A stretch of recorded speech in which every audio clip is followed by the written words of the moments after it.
Welcome to Chasing Concepts, where we explore the deeper meaning behind life's challenges and uncover the wisdom that guides us forward.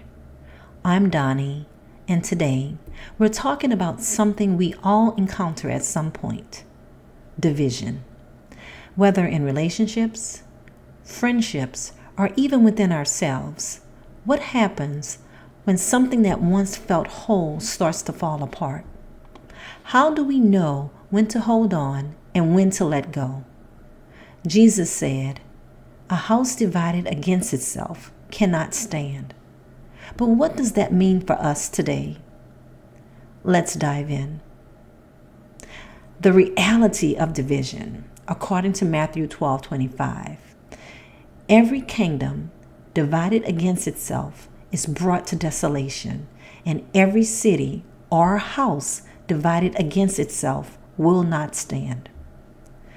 Division isn't just something that happens to nations or organizations. It happens in homes, in relationships, and even within our own hearts. When a house is divided, whether it's a marriage, a friendship, or a situation we've been clinging to, it reaches a point where it simply cannot hold together anymore. And yet, we struggle with that truth, don't we? We convince ourselves that if we just do more, if we hold on a little tighter, things will get better.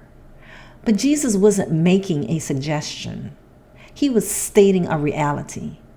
A house divided will fall. And sometimes recognizing that is the first step toward healing. Recognizing the fruit. Matthew 12:33-37 says, "A tree is known by its fruit, for out of the abundance of the heart, the mouth speaks." We don't have to guess where someone stands. Their words, actions, and patterns tell us. But how often do we ignore the signs? How often do we wait for a tree to bear fruit that it was never going to grow? Sometimes the most loving thing we can do for ourselves is to accept what has already been revealed, not in bitterness, but in wisdom.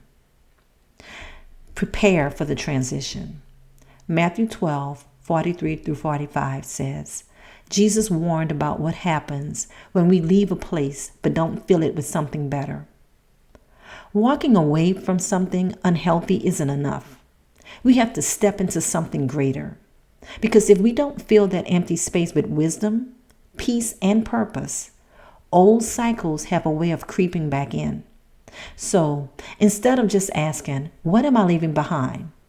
ask, "What am I stepping into? Am I building stability? Am I surrounding myself with truth?" Because healing isn't just about leaving, it's about becoming. I want to encourage you. Maybe you're in a season of transition right now. Maybe you're wrestling with whether to stay, to fight, or to move forward. Here's what I want to remind you. God does not leave you stranded. His wisdom is available. His strength is enough, and His peace is greater than any uncertainty you feel right now. Father, for every heart listening, bring clarity where there is confusion. Open the right doors and close the ones that no longer serve your purpose. Give peace in the waiting and courage in the transition. We trust you to lead us forward, and we surrender every broken place into your hands. Amen. If this resonated with you, take a moment to reflect, pray, and trust that clarity will come. Thanks for listening to Chasing Concepts. If you found this episode helpful, share it with someone who might need it. Until next time, stay rooted in wisdom.